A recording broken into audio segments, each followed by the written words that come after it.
Hey, what's going on, everyone? This is Peter Jennings, and I go by CSURAM88 across the daily fantasy industry. And back again here at FantasyLabs doing a wide receiver preview. I'm making a model every single week specific for a position here on DraftKings. And this week we're tackling the wide receiver position, which I think is very interesting this week. One other aspect of this video is we're looking at every game. We have the Thursday game included in addition to the Sunday AM game. And the Monday night, obviously, which is not on the main slate as well. So a lot of different receivers, a lot of slates. I think it's very interesting, and made a model that I think is pretty solid. You can use it for cash games, leagues, tournaments. It has a little more upside baked in than other models. So I think it's interesting, and certainly looking at who's popping in this model is one thing that I'm taking into consideration quite a bit for this upcoming week. So if we look here at the model, and again, I'm making a new model every week for different positions, and it's something I think you guys should be doing as well. I think it's really critical to make a ton of these things, and I really like to see who pops consistently with different types of models. And I think it's a great way to understand why someone has a good matchup or why someone is in a good spot or not in a good spot. Maybe a player is popping like Tavon Austin here in this model, which I know why he's popping even more. Being able to recognize what types of players will do well that might not be the best fantasy plays as well. So I have Vegas score at 10 points here, which is something that I always try to bake in. It's really important to get high-paced games with expected a lot of points, especially on the receiving side. With lower totals, you're always tentative taking players, but if you ever are going to play a guy in a low total, it's not the worst to take a running back and hope that's what Vegas is expecting is just a lot of running. When you want the receivers to go off, it has to be a big passing game. So this is something that I'm taking a look at constantly is the Vegas score and the team totals. It's something I'm evaluating up until lineup lock on Sunday. Then I have the opponent rating at 20. This is something that I think is going to get more and more valuable over the year as we get more data on basically who's playing well against certain positions and what their strengths and weaknesses are. And as they get more injuries too, it's going to really be a thing that you want to take advantage of, and basically the matchup for your player against the opponent.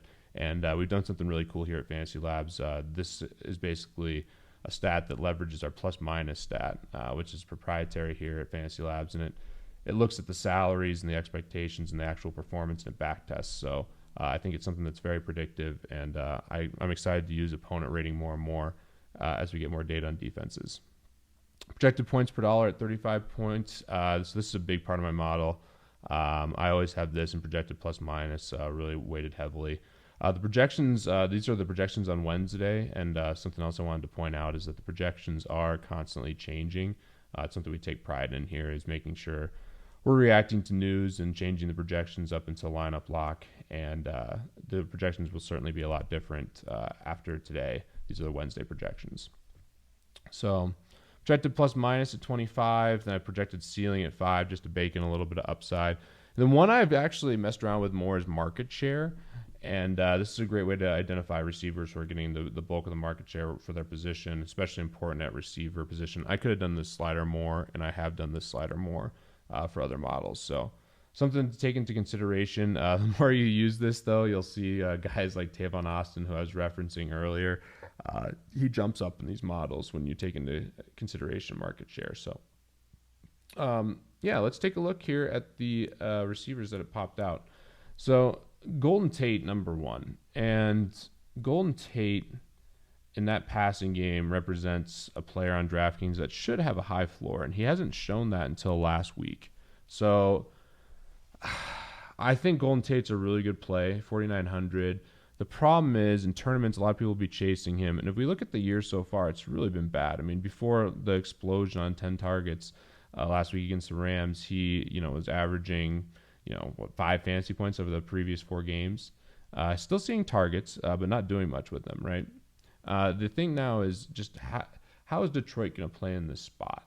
And I think they're going to have to throw a lot, which is going to mean good things for Golden Tate. And that's basically what this model is indicating, because Golden Tate's number 1 and Anquan Boldin's number 2. And Anquan Boldin is, this is a guy that I wouldn't really ever play. I play a lot of young players in general, and I'm a sucker for the YouTube highlights and the next big thing. And Anquan Bolden's just been a grinder in the NFL. Great player in so many regards. Obviously super tough. Uses his size extremely well. Great route runner. Has made big plays throughout his career. Just he's at the tail end. But even at the tail end of his career, he's still producing. I mean, 9 targets last game against the Rams. And someone who's rating well at only 4K. So clearly there's value in the passing game for Detroit in this spot. Adam Humphries is a guy that I'm probably not going to use too much. The big news is Vincent Jackson's going to be out. I'm probably going to buy a good bit of Mike Evans, to be honest. There's pretty big splits for Mike Evans, just in general. So, or not just in general, but without Vincent Jackson on the field. So I think Mike Evans represents a really good play. Adam Humphries is definitely speculative, but I could certainly see the merit in doing it if you need a punt at 3K. Tavon Austin, man, he let me down. My biggest regret on week 6 was not leveraging more off Tavon Austin, who's clearly going to be more heavily owned than Kenny Britt, and Kenny Britt actually had a higher player prop. So that was a big regret for me. Tavon Austin, I mean, I've touted this guy for a long time, and he's the king of the YouTube highlights. He was like the best high school running back, just crushed at West Virginia.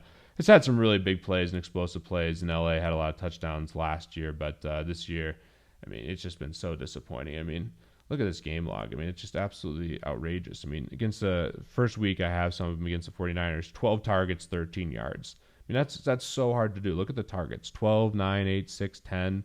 He gets rush attempts as well, and he's just really failing to do anything with the opportunity. And the Rams know that their team is going to be good if they can get the ball to him in space. It's just a challenge for them right now. Maybe they can start airing it out more with Kenny Britt, and that'll open up the field a little bit more for Tavon Austin. But so far this year, he's been a big disappointment, and I'll probably have a couple shares of him in tournaments yet again because I've had him so much, and you hate to miss the week that he goes off because it's possible. But I won't be putting a lot of equity into him. He'll be on cheap teams only. Marquise Goodwin, great athlete. It's another punt play. I'm not going to talk too much about that. AJ Green, I love in this spot. Cleveland is they're just bad. Adam Levitan always talks about how they're a JV team. I mean, they're just one of the worst teams in the NFL, and you like to play the best players against them. So Andy Dalton's a good play this week, and that means AJ Green's a great play. I mean, any one of these weeks, it could be AJ Green week, Julio Jones. There's a ton of guys. I mean, you guys know Beckham last week. There's 5 or 6 guys that have these massive ceilings, and they have high floors as well because they're superstars that you just have to kind of navigate. This week is certainly challenging. Julio Jones is probably my favorite overall receiver, but I certainly understand taking AJ Green over him against Cleveland. Allen Hurns, I like Marquise Lee maybe a little bit more than Allen Hurns. I'm still undecided, but it's a great spot. I'm not going to talk about Pierre Garçon, but Allen Robinson's one of my favorite plays. I talked about him on the podcast. I think this is a great spot for him. I knew Bortles and Robinson would regress this year off last year with all the touchdowns, but Allen Robinson's still a great touchdown maker, has the size, the explosiveness. I think he's one of the better young receivers in the league, and I really like the spot here against Oakland. Robert Woods, that's probably where I'd go if you want to target the Miami through the air with Tyrod, but I think LaShawn McCoy is probably still a good play. Ty Montgomery, this is a guy I really want to talk about. And again, it's here on Wednesday morning, and forgive me if I'm not up to the news, but obviously things can break here soon. I assume that Lacey's not going to play. Starks is out. They signed Niall Davis, but I assume Ty Montgomery's going to get a lot of touches. There's quotes about how they need to get him the ball. If we can take away anything from last week, 12 targets, 10 receptions, 98 yards, and he's going to get rush attempts now. He's 3K. He's my favorite punt play by far. I think he's a great option. And then right below him, Cameron Meredith is a fantastic option if you're playing Thursday. So I'm going to have exposure to both those guys in the Thursday game. My favorite spots are when I can just fade Thursday altogether, but I think this is a great opportunity to capitalize on the Green Bay-Chicago game. And for those of you watching after this game plays out, maybe I'll look smart, maybe I'll look stupid, but I think that game has a lot of equity in these cheap receivers. Kenny Britt, there's the guy I should have played last week. Yeah, that's a big sigh, guys. I knew I got Kenny Britt in. I probably had him on 5% of rosters across the industry. And I knew I wanted to get more of him at the end, but I had to finalize all these cash game teams, and I just didn't get to it. And I had way more Tavon Austin, and 3,700. Kenny Britt was the guy who won people all the money last week, and I had some of them, just not enough. So in this spot, I mean, we should be forward thinking. I mean, he's a great play. I mean, like, Kenny Britt at 4,300 still has a lot of touchdown equity. I'm not saying he's a guy I'd throw in my cash game teams, but would it surprise me if he got another 25, 30-point game? No, it wouldn't. Marvin Jones, if you want to maybe be more contrarian than the past. I mean, everyone's been buying Marvin Jones, but maybe this week people will be chasing Golden Tate and looking at Anquan Boldin. Maybe Marvin Jones is the leverage in Detroit because everyone else is going to be taking other expensive receivers, so don't hate that. Love Tyrell Williams. That's a guy I'm buying his talent and his opportunity in that offense with Philip Rivers throwing him the ball. Jeremy Maclin, called him last week. I tried to blame the weather. I probably shouldn't even blame the weather.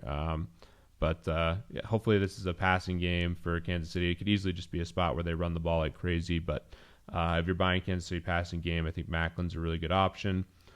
Trying to see if anyone else really stands out in this range. I think Edelman's interesting. I like Hogan a lot too for the Patriots. Julio Jones.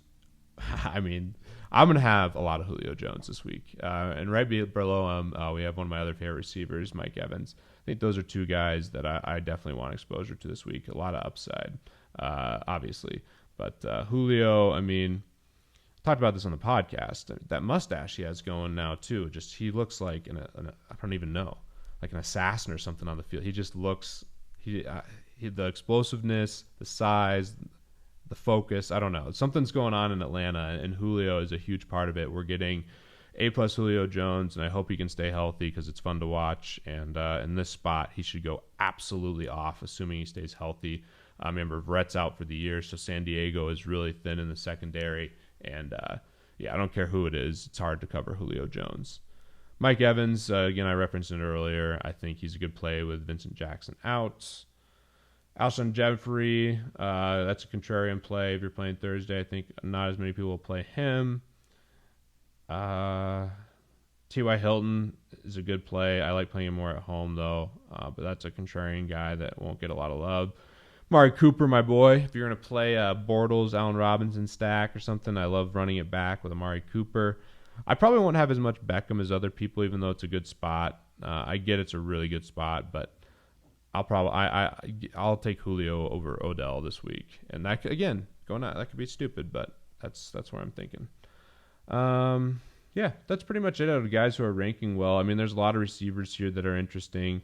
Guys that I would never play, also in spots. But to go back to my that's not a bold call by any means, but something I definitely am bullish on and will look stupid or smart on Friday and Saturday is this Green Bay Chicago game having a lot of equity. Jordy Nelson, Ian tweeted out. Ian is a big guy here for us at FantasyLabs. He tweeted out a stat on Jordy Nelson that I retweeted that he has basically I think it's like 7.6 plus minus at home when the Giants are favored or when the Packers are favored by more than 7.5. So I love Jordy Nelson in this spot, and yeah, full game stack here. Although it will be more owned than it normally would because it is the Thursday game, definitely makes sense.